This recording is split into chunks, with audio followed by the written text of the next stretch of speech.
what's happening YouTube. So the Los Angeles Clippers, they finished their road game. Unfortunately, it was not towards like the standards how we would love it to end. And unfortunately, we lost to the Indiana Pacers, who pretty much, a lot of their key players were missing. And the Clippers just, it was not like they played bad. It's just some of our players had an off night, essentially. The Indiana Pacers, um, they have this big name, Isaiah Jackson. He is really agile, solid rim protector. He showed ability to space the floor.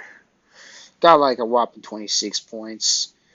Shout out to Isaiah Jackson. The Indiana Pacers got a good one. And one thing is really good for any NBA team is if you have a big man that is really agile because like especially in a lot of the times like the bigs would usually get target in the pick and rolls, but if you have an agile big who's a really good defender and a rim protector, man, you're pretty much gonna be pretty good because again, one thing that's really important is versatility, and Isaiah Jackson showing signs of versatility. I don't know if it's just gonna be he just showed off this game or he's actually gonna be like that. Best of luck to him. But he pretty much did his thing tonight. Of course, they got Karis LeVert, who was essentially a walking bucket. Um, Pretty much, drive to the rack. Pretty much like a typical buck guy. Like if you need a buck and all of that, did his thing. And then they had, I believe, Dwayne Washington, who pretty much like clutched up. He looked like Ray Allen in the fourth quarter. Shout out to him. Pretty much just splashed and definitely killed, kind of somewhat crushed some of the Clippers' momentum. And again, like I said, it was not like the Clippers played pretty bad, but some of our players, key players, did play pretty bad. So in a way, it was definitely our off game. Now I'm gonna go player by player, as I usually do with the Clippers. So first of all, Marcus Morris Sr. He had a pretty bad night. He went like 4 for 14. He did get some rebounds. I'll give him that, like 5 or 6 rebounds. Even got like 4 assists, but his shots was definitely not falling in. He was. It was not like he was really taking the worst shots. He was at a lot of shots were like insides, but it really just could not fall in. Like Marcus Morris could definitely, um, I don't know. It was just his off night because when Morris gets it going, it's pretty good. When Morris is, sometimes when he's off, the Clippers are more vulnerable to losing games like this, and it unfortunately showed. Like I said, he was 4 for 14. I forgot what was his 3 point percentage field goal, but hopefully he bounced back. And you can't always win all the games, unfortunately, because no one is essentially really perfect. Luke Kennard was also a big dud because he went for 1 for 7 in a field goal, which is like that was like, which is that kind of like that was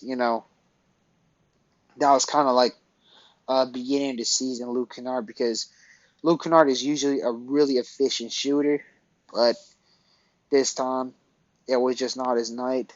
His shot most definitely did not fall in, which is like, yeah, that's also like really, really, really, really like a bit of a problem to say the least, honestly. But again, like I said in the past, you can always, have a perfect night. But hopefully, again, he just gets back um to his rhythm, which is I'm sure they probably will, hopefully. And then, but there's a lot of positives on the Clippers though. First of all, Nick Batum. Um, showing his versatility. He was pretty much making a lot of the corner shots that we definitely know Nick Batum for. Definitely helped us keep us in the game. Um, Reggie Jackson, Action Jackson himself, he was showing that he he was a pretty much like a clutch player. Like especially in the fourth quarter, he definitely heated up and pretty much actually almost helped us like lead a comeback against the Indiana Pacers and pretty much almost helped us win. Unfortunately, it wasn't not enough because the Pacers they just had energy on their side. But Reggie Jackson, regardless, big time shout outs to Reggie Jackson. And Amir Coffey, our best player of tonight, the player who's been helping us for the past month, dropped 27 points, make all type of shots, made some made a good amount of threes, pretty efficient, really good defender, pretty good playmaking. He really did his thing. Definitely helped the Clippers a lot when they were down, but unfortunately, it was not like enough. Which is again, it'll be nice, if we end our like last road game for now with a win, but again, but however, Amir did his thing. He did his thing. 27 points, shot pretty efficient.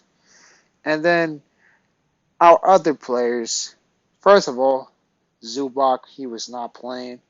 I believe he was hurt with, I forgot exactly, but he was hurt, so he was not playing. Serge Ibaka, we seen a good amount of Serge Ibaka minutes. He shot really efficient. He went 7 for 8. Had some nice mid-range shots. Had some nice three-point shots. Unfortunately, I don't really know why Ibaka didn't really play during crunch time because the Pacers pretty much got inside the paint really easily. But I guess the Clippers were kind of playing a little bit too slow, and I assume why Tyronn Lue goes small ball quite often. But I don't know. But regardless, Ibaka shot really efficient, and also got a good amount of boards. And then Eric Bledsoe, he was pretty solid. If I can recall, I believe he dropped like 13 points or something. And then he was playmaking, being somewhat of a solid playmaker. Didn't really turn the ball over too much, that's a bright side. Made some shots inside side of the paint because he drove to the rack, made some layups, 3 points showing some promise, and that's really big plus for Eric Bledsoe considering his in the beginning of the season he was pretty like on a horrendous side of the spectrum, and then we have Terrence Mann dropped 6 points, showing pretty much he pretty much shows that he's more of a blue collar player than like because players like people like me expect Terrence Mann to take a really big leap, but regardless, even though he didn't take a big leap as how I expected him, he still plays pretty good because he's a blue collar role player. Like he hustles, um, does what it takes to bring some energy. Harnstein,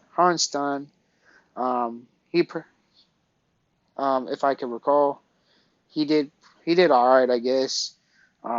Solid, nothing like not too much this time.